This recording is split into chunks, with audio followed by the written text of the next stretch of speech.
വരുന്ന ഓണക്കാലത്തെ വിലക്കയറ്റം തടയുന്നതിനായി സംസ്ഥാനത്ത് റേഷൻ കടകൾ വഴി കൂടുതൽ ഭക്ഷ്യധാന്യങ്ങൾ വിതരണം ചെയ്യാൻ സർക്കാർ തീരുമാനിച്ചു. ഓഗസ്റ്റ് മാസത്തിലെ പൊതുവിതരണ ക്രമീകരണങ്ങളുടെ ഭാഗമായി വെള്ള, നീല, മുൻഗണനേതര കാർഡുകൾക്ക് അധിക ധാന്യവിഹിതം ലഭ്യമാകും.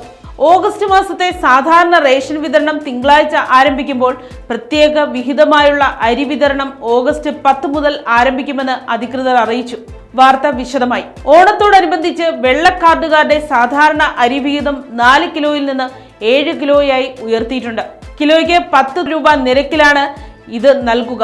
ഇതിനു പുറമെ കിലോയ്ക്ക് 26 രൂപ നിരക്കിൽ 10 കിലോ അരിയുടെ പ്രത്യേക വിഹിതവും ഇവർക്ക് ലഭിക്കും. ഇതോടെ വെള്ളക്കാർഡ് ഉടമകൾക്ക് ആകെ 17 കിലോ അരിയും കിലോയ്ക്ക് 8 രൂപ 70 പൈസ നിരക്കിൽ 2 കിലോ ഗോതമ്പും ലഭിക്കും. താലൂക്കുകളിലെ സ്റ്റോക്കിനനുസരിച്ച് കിലോയ്ക്ക് 17 രൂപ നിരക്കിൽ 4 കിലോ വരെ ആട്ടയും വെള്ളക്കാർഡുകാർക്ക് ലഭ്യമാകും. നീല കാർഡ് ഉടമകൾക്ക് ഓരോ അംഗത്തിനും 4 രൂപ നിരക്കിൽ 2 കിലോ അരി വീതം സാധാരണ വിഹിതമായി ലഭിക്കും. ഇതിനു പുറമെ 13 കിലോ അരി പ്രത്യേക വിഹിതമായി അനുവദിച്ചിട്ടുണ്ട്.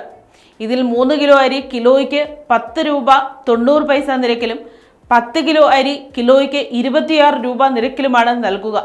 കൂടാതെ കിലോയ്ക്ക് 8 രൂപ 70 പൈസ നിരക്കിൽ 2 കിലോ ഗോതമ്പും സ്റ്റോക്കിന് വിധേയമായി കിലോയ്ക്ക് 17 രൂപ നിരക്കിൽ 4 കിലോ വരെ ആട്ടയും ലഭിക്കും. ക്ഷേമ സ്ഥാപനങ്ങളിലെ അന്തേവാസികൾക്കുള്ള NPI അഥവാ തവിട്ട് നിറത്തിലുള്ള കാർഡുകൾക്കും 26 രൂപ നിരക്കിൽ 10 കിലോ അരി നൽകും.